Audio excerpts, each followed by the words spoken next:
What is up, everybody? Welcome back to another edition of the Sheehan Show. Me, Sean Sheehan, here on Sherdog.com. And it is PFL Europe time once again as the SSC Arena in beautiful Belfast, Ireland is the showcase event of the weekend and the host of the first PFL Europe card of 2025 on May 10th of this year, headlined by the I would say the emerging prospect of last year, Paul Hughes, rebounding from that very, very close decision loss to Usman Nurmagomedov, taking on Bruno Miranda in the main event. We have the start of the PFL Europe season as well. Obviously, we'll run through some of those fights, and it's good to have it back because PFL MENA starting as well this week, and I'll have a preview of that as well, so check that out. It'll be either, I'm not sure if it's out before or after this, but it'll be out around the same time. And they're, honestly, I think they've done a really great job in the last couple of years, and this year again signing some talent. A lot of the Europe talent I obviously already know, considering where I'm based, but looking at some of the MENA talent, very, very, talented to go full Mike Goldberg on it there, but some really, really great stuff coming through. Now, it's funny, this card is this is more of a Paul Hughes event, I think, than a PFL Europe event, but that's actually, I think that's good, really, because you showcase the tournament below Paul Hughes, and it makes it feel even bigger, because this feels like a real big card. Like, Paul Hughes is fighting here to be the number one contender once again. He's fighting here to fight, arguably a top 5, if not top 2, not top 3 lightweight in the world, and to be that himself. So this is absolutely huge here, and for the people on the main card underneath him and the preliminary card as well, to be honest, is a real boost for them. And I'll be honest as well, like a lot of people, and I know some parts of the world and stuff, it's hard to watch PFL MENA, PFL Europe and things, but for me, who's watched all of them so far and covered, if not all of them, 99% of them probably, I really think they've worked out very, very well for the PFL. I would like maybe a guarantee of the PFL Europe or PFL MENA winners getting into the global tournament if they want to call themselves the Champions League of MMA. Well, if you win the Premier League, you're into the Champions League. If you win Europe, if you win MENA, you should be into it as well. Now, that's not always going to be possible, I know, because they're expanding to Africa and other places. And if you did that, you'd only have those winners, and that's not, I suppose, fair either. But you do have a big chance. You do get a good showcase here, and you are getting lots of fights. And just as well, now that we talk about Europe, before we get into the card, I have spoken about this many times over the last year, but I suppose maybe not on the PFL side of it. I suppose the rise of European MMA, well, let's just take the last year, has been really, really massive, right? So we've had, obviously, PFL Europe, Octagon, we've had, look, KSW and Cage Warriors have been there all along and are still doing really, really good things. Like the KSW card this week, Saladin Parnass is back, an amazing card as well. There's a real percolation, if that's the right word, of talent throughout these different organizations. And someone had asked me before on the Q&As I did or something like that, is PFL Europe going to hurt Octagon? Is Octagon going to hurt PFL Europe? Is Cage Warriors going to be hurt by this? And KSW? It's, in my opinion, having looked at it now for a few years, and especially over the last year, it's actually helped everyone, I think. Because let's say a guy who maybe doesn't do amazingly in PFL Europe or loses one fight, they could go and they could fight in Cage Warriors. Or someone say, look at Paul Hughes here, he fought in Cage Warriors for a long time. Now he's in PFL Europe, or well, not necessarily in PFL Europe, but in PFL. But some of the other people on the card coming through, and that's been the case with Octagon fighters going back and forth, KSW fighters going back and forth as well. It is a really, really, really good time for European MMA. And it's funny, like, sometimes you think, PFL are going to come over and dominate. And they've done really well. They've signed some great talent. But it's, funnily enough, I think, helped the other organizations and then helped PFL as well. So it's good for everyone. It really is, because people are getting more high-level experience in big arenas on big Saturday nights or big Friday nights or whatever it might be. And again, that's only good for European MMA. So I give kudos to PFL, Octagon, KSW, Cage Warriors is always killing the game, and everyone else out there as well, because it's a brilliant time for European MMA. Like, even look at the very top of these divisions. We just spoke about Paul Hughes. We just spoke about Usman and Magomedov. But like, you look at the UFC, Rinny Ritter or Ilia Topuria and Tom Aspinall. And what a time. So, brilliant. Had to start off with that. So delighted to be back talking about European MMA, or back talking about it. I think I talk about it all the time, but here we go. Right, let's talk about Paul Hughes and Bruno Miranda. I spoke to Paul Hughes, how long ago was it now? Maybe 10 days ago, and it was an interesting interview. It might have been the best interview I've done in my whole life, maybe, but it was one of those ones where you talk to a guy and you look at the focus on him, and I'm like, I don't know if this can be a good interview, because this guy is so focused. All he's thinking about is, where he is at in his career at the moment, what this fight does, what this fight gets him, but also the moment. And that might be a sign of someone not being focused, to talk about the moment, to talk about where it's happening rather than the fight itself. But I think for Paul Hughes, he gave me a great answer to one question. I basically asked him, look, there has been a big issue in MMA over the last, probably forever, but examples in the last year or two. So here's an example. Steve Erceg, right? He almost beats Pantoja. You're thinking, oh God, if he gets another shot, he could be the world champion here. Goes out, loses his next fight, loses the fight after that. It happens an awful lot. There's a good few, even say someone like Leon Edwards, right, loses to Bilal, right? Okay, win your next fight, you could be fighting Bilal again. Goes out, loses to Sean Brady. That sort of thing. When you're at the top, or you almost reach the precipice, it almost feels like, oh, well, I have a guarantee just to get back there, and I'm going to do it the next time. But Bruno Miranda is standing in your way, or for Steve Erceg, whoever it was, who did he fight? I can't remember who he fought anyway. Standing in his way. Sean Brady standing in Leon Edwards. There's someone there trying not to crush your dreams, but trying to make the dreams of their own. And for a fact, Bruno Miranda wins this fight, he could very well be next in line, or put himself right there to fight Usman or Magomedov, or to be in the tournament, or fight the winner of maybe the tournament winner and Usman or Magomedov. So and I asked Paul Hughes about that, and here's where I'm referring back to what I was just talking about, the crowd and the moment and the seismic nature of this fight for Paul Hughes. The answer he gave me is, and I basically asked him, how do you stop that degradation in want or need even, and how do you not look at this as like, oh, this is just a stepping stone to get back to where I should be, and should be is the word there. And he said to me, well, I am going to be fighting in front of my home crowd. And not that I can't let them down, but basically I need to perform for these people. This is what I'm thinking about. I'm not thinking about I need to win this fight to get back to Usman or Magomedov. I'm not thinking about, this is just a stepping stone to get. I'm thinking about putting on a show in front of my home crowd. I'm thinking about headlining in front of my home crowd. And we often talk in MMA, but in all sports, I would say, about the meaning, finding the meaning, finding the motivation behind things. I think, judging by speaking to Paul Hughes in that, I think he's found his motivation. And that would be the one worry I would have about not just Paul Hughes, but any fighter in that situation. It was the same with Ian Gary last week. And I think, I spoke to Ian, and I think what happened and what helped him was the short notice nature. Right, it's 25 days, and I'm just going, that fight. I'm not thinking about the last fight. I'm not thinking about, I almost beat Shavkat. I was almost the guy, You're thinking about getting into with Carlos Prates and nothing else for 25 days, and you don't have time to think about it.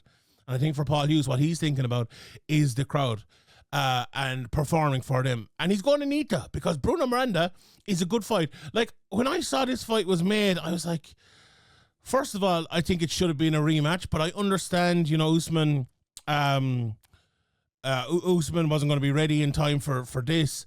Paul wants to headline, like it's a dream basically fulfilled to headline here. I understand why the fight was made. Would I have made it myself? I probably would have held on, because that was the last fight was the biggest fight they ever had in PFL. I think I would have done it again, but at the same time, you know, I understand why it was made. I'll say again, when I saw the name Bruno Miranda, I was like, is that the name Paul Hughes should be fighting? But then you go back and you look at Bruno Miranda and you think that it's actually a pretty good fight, because Miranda is a tough guy, and a guy who never makes it easy on anyone, win or lose. You know, he beat Patricky last time out. Okay, he's a couple of losses before that, but he had a lot of good wins prior to that. You know, he beat Alex Martinez, Amin Amir, who's a very, very good fighter, and, you know, had won 3 in a row in PFL when he came over. You know, he fought over in Road FC and other places like that for a good long while after making his debut back in 2011. So this is a guy who's been fighting for 15 years now, 14 years. He's a guy with a very, very good record, you know, 17-5. He's 11 finishes and all of that. He brings power. He brings, you know, I see here his nickname is Robusto, and that I you know, I'm no Portuguese expert, but I assume that means robust. And he is a robust fighter. There's no doubt about that. There's no easy second against Bruno Miranda. You go for him, he will go for you. He will land his shots. He will continue to land his shots, or try to land his shots. And you've seen it, even like I mentioned those 2 fights, you know, Brent Primus, Aubin Mercier. You know, he went down on, you know, you either, what's the phrase? You either go out with your shield or on it. And he is the definition of that sort of fighter. And that's what happened to him in those 2 fights. You know, he got finished in both of them. And here again, he's 5 losses, 3 by submission, 2 by KO. And that if I didn't notice that until I just said it right there. But that is Bruno Miranda. That is Bruno Miranda.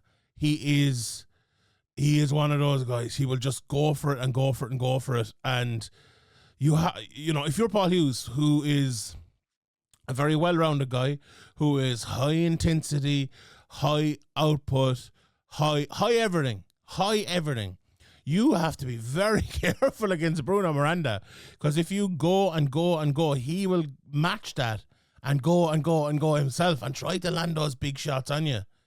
I think there is a massive pitfalls in that, if you're not just Paul Hughes, but anyone who fights that style versus that style against a guy like Bruno Miranda, who is, again, hits very, very hard and is not an easy out by any means. So Paul Hughes is going to have to, there's 2 things he's going to have to do. He's either going to have to adjust a little bit. I would suggest even maybe, you know, throw in a few takedowns, maybe fighting a little bit more from range, kicking that outside leg, trying to draw Miranda in a little bit, get him to go first and maybe counter, you know, be smart like that. Or you just go at him.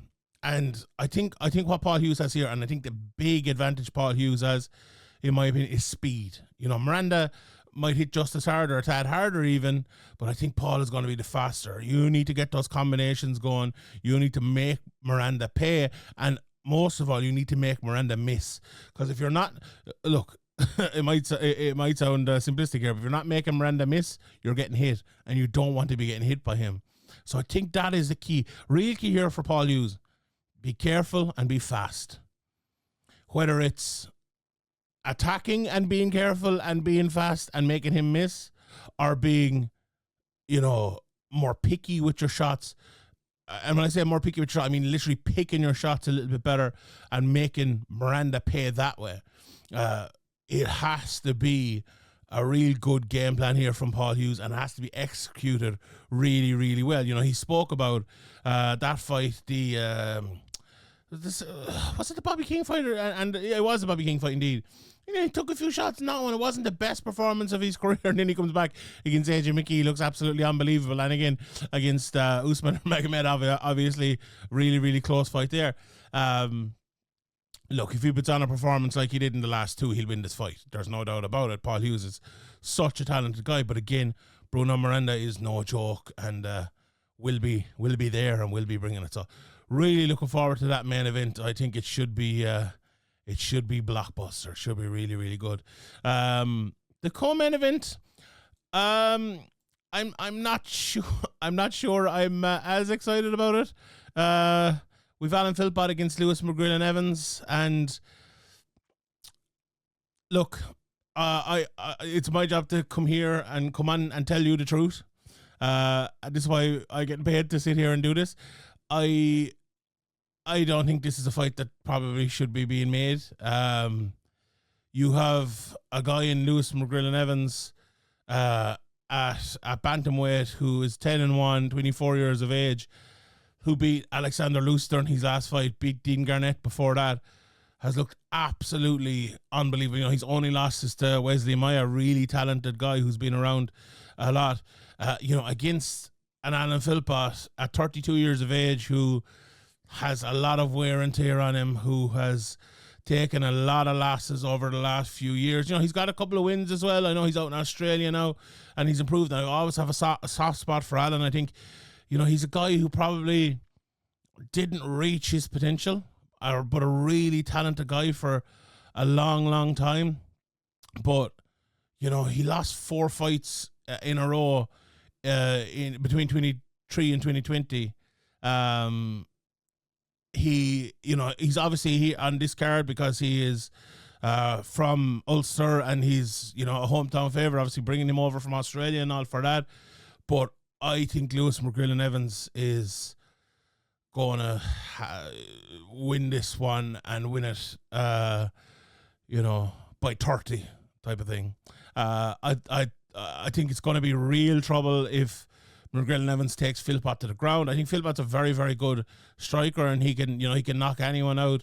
But McGrillen-Evans watches any tape on him. You know there's going to be a takedown here. You know there's going to be a rear naked choke or something like that. And I think this is going to be a real tough one for the hometown crowd, because, you know, Lewis McGrillen-Evans is, to me, he looks so talented and so good. Like that fight against Dean Garnett I think it was the Sheehan fight of the year last year. Brilliant knockout. And then Lewster, I thought he'd have a tough time against Lewster, but he destroyed him. Like absolutely destroyed him. And did it on the ground as well for a large part. Going to be real tough for Philpott. I think McGrillen-Evans will have the size advantage as well, in terms of maybe not necessarily the height, but I think he's the kind of the bigger guy for the, you know, I know Philpott has fought up as well at 145, and he's probably fought higher than that as well. But I think the athletic prowess of McGrillen-Evans is going to be real tough for Philpott. I think that's going to be a tough fight for the hometown crowd there. So then we get to some of the tournament fights. Let's get straight into that. Paul Hughes against Sebastien the Franco, first of all, in the lightweight division. Paul Hughes, a guy who's been threatening, you know, for the last few years. Obviously 10-2 now, was in the tournament in 24, was in the tournament in 23, you know, after coming off of a great run between 21 and 23 on the local scene, where, what was he, 7, or was it 8? No, let me just look here. 7-0 coming into it. Lost to Dylan Duke. Brilliant performance from Dylan.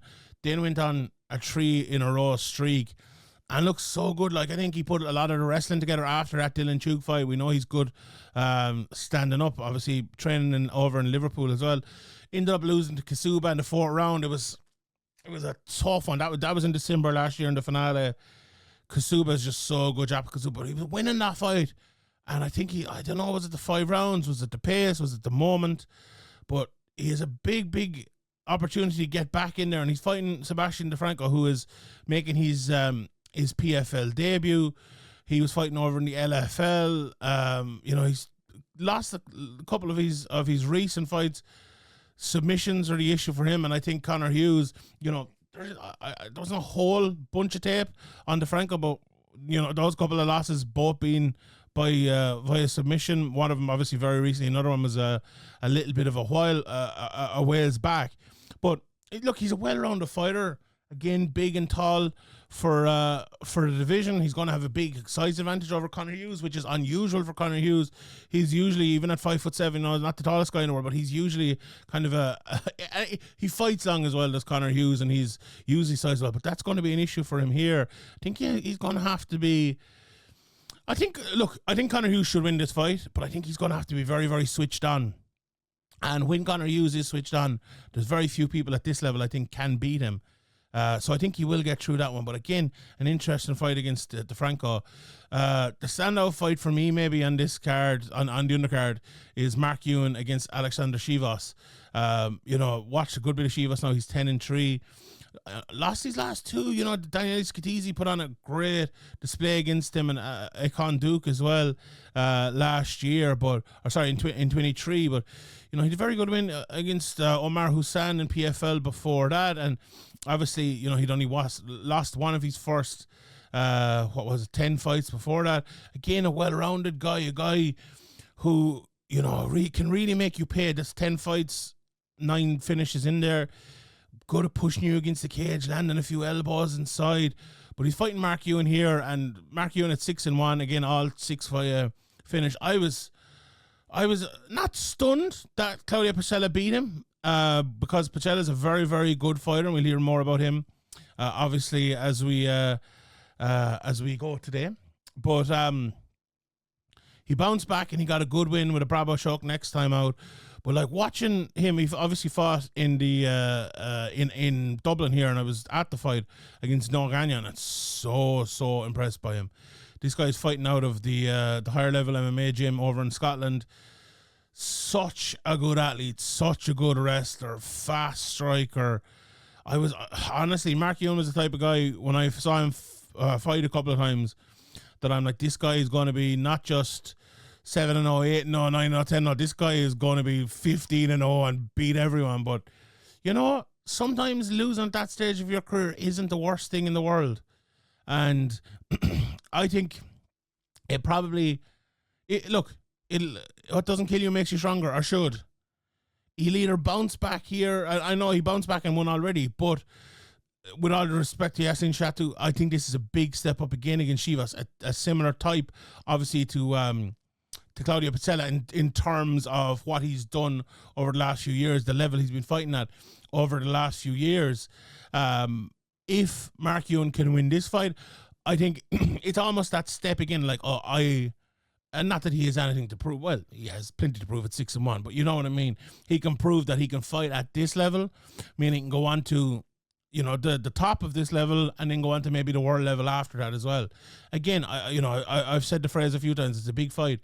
But all these PFL Europe fights are big fights, because, you lose it, like any of these lads. A lot of these lads were in the tournament last year, the year before, lost, and they're coming back and trying to do it again. That'll be the case again if they lose again, or maybe they won't get the opportunity, and they might end up in one of the other promotions, But for Mark Ewen, I don't think he's a guy that the PFL will be giving up on, let's put it that way, because he's so talented. But this is a big fight for him, because there's a big difference as well between 7-1 and 6-2, It mightn't seem like much, but if you want to kick on your career and beat a guy who has the astronomical jump, this is the one. This is the one he needs to win, I think. So, big fight there. I mentioned Claudio Pacella. He's fighting Gavin Hughes in, obviously, all lightweights here in this one. And the other one is Decky McAleenan versus Gino Vancinis. We'll get to that in a second. First of all, Hughes at 11-4, Big Tasty. Love the nickname. Beat Dean Truman last time out over in Cage Warriors, but had lost kind of 3 before that. Lost to Chris Bungard, a bit of a shock there, I would say, a split decision in Cage Warriors. Had lost his last 2 fights before that over in Bellator as well, and was on a relatively good run before that. Had won a good few fights. Actually beaten Chris Bungard as well over. He was fighting in the ACB and Tanko, fighting championships in other places as well. He's a talented guy all around. Funny, he's 6 submissions, 4 knockouts, and he's 11 wins. One of those guys. Well, you like as a striker, but then you see the amount of submission wins, and you're thinking maybe that should be the key. You look at the Dean Truman fight. Obviously, got that done pretty quickly in the second round with the guillotine choke as well. Will that be a way forward against Pacella? Who knows? Pacella, again, another one of those guys, a little bit like Mark Ewen. So talented, beat Mark Ewen, obviously, beat Aleksandrs last time out, beat, Aleksandr Yankov, who's, a good it was a very good amateur. But, lost to Patrick Habirora, who's a real massive talent. Habirora is over in Octagon now, and he fought in the PFL. He's Habirora, one of these guys who is how would you put it? Kind of making his way around, I think. He's fighting in all different promotions, but 6-0, really, really good guy. So there's no shame in that loss. But again, this is a big one for Pacella.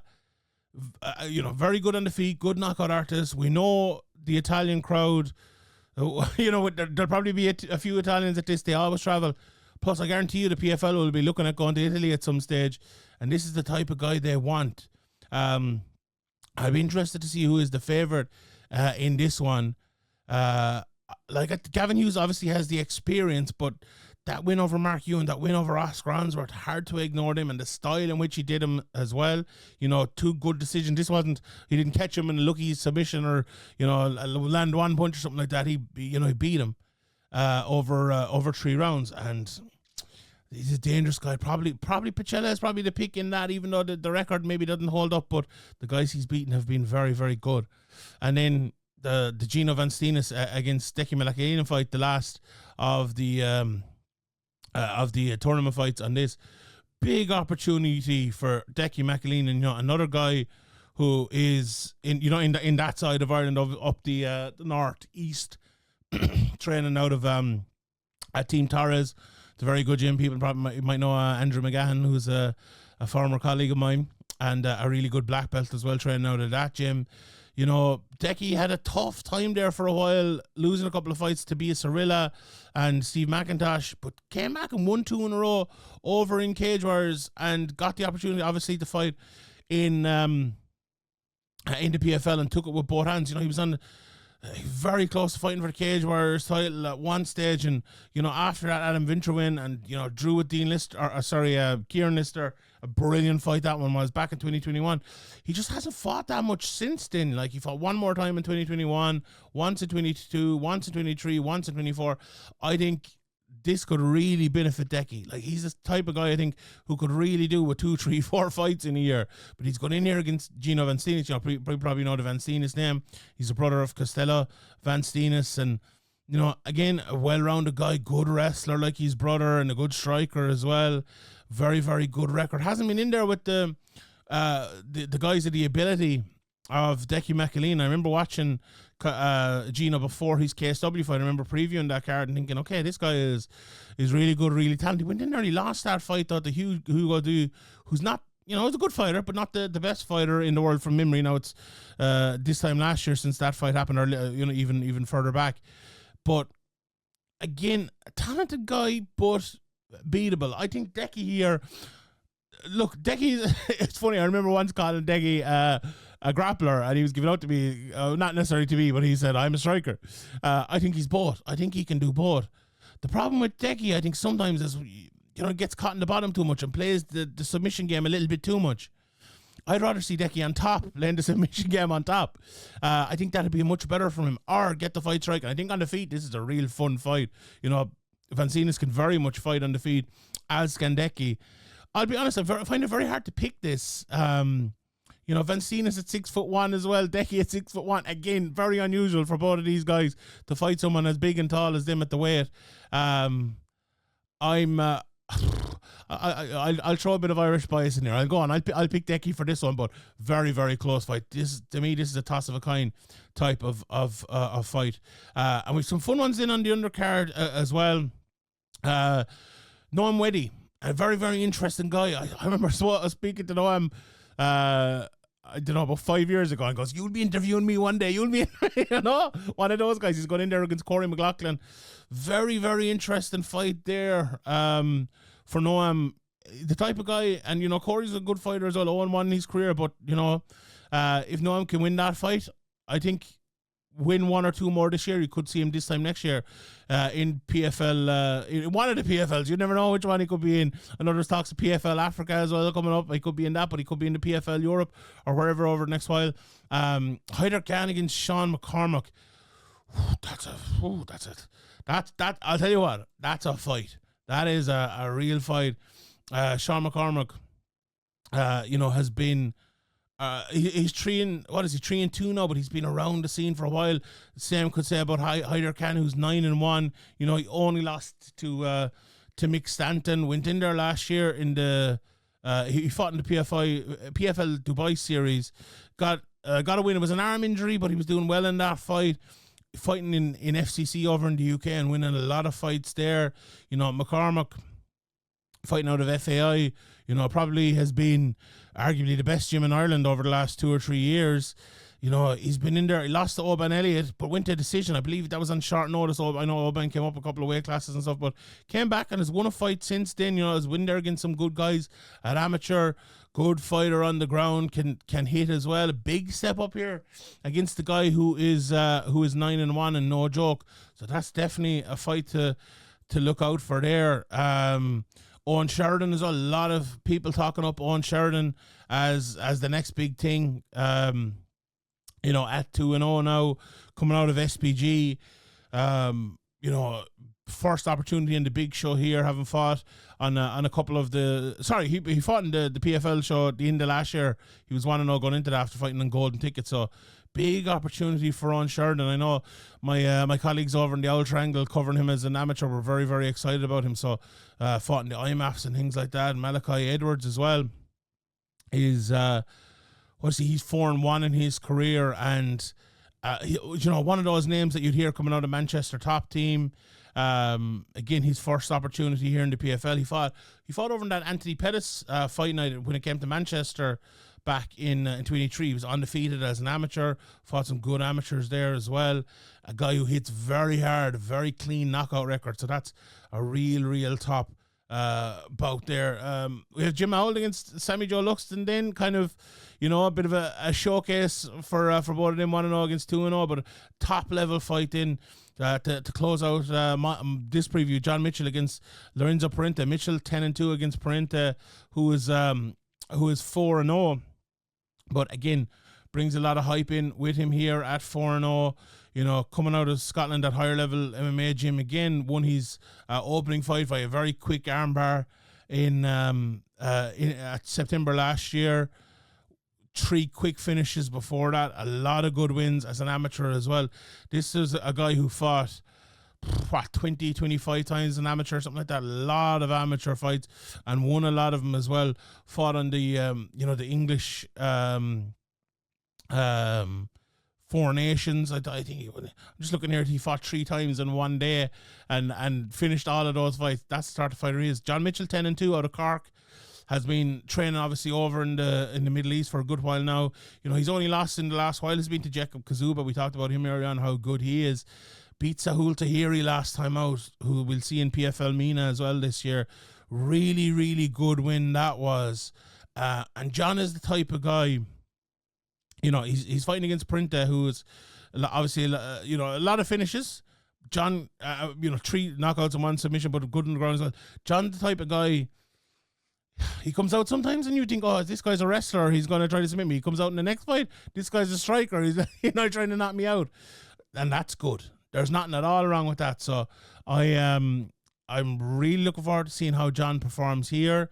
I think John he might be, I don't know, I haven't spoken to him or anything, he might be a little bit pissed off he's not the guy and in the tournament here again. I think with a big win, again, someone falls out, he could be the next guy coming through.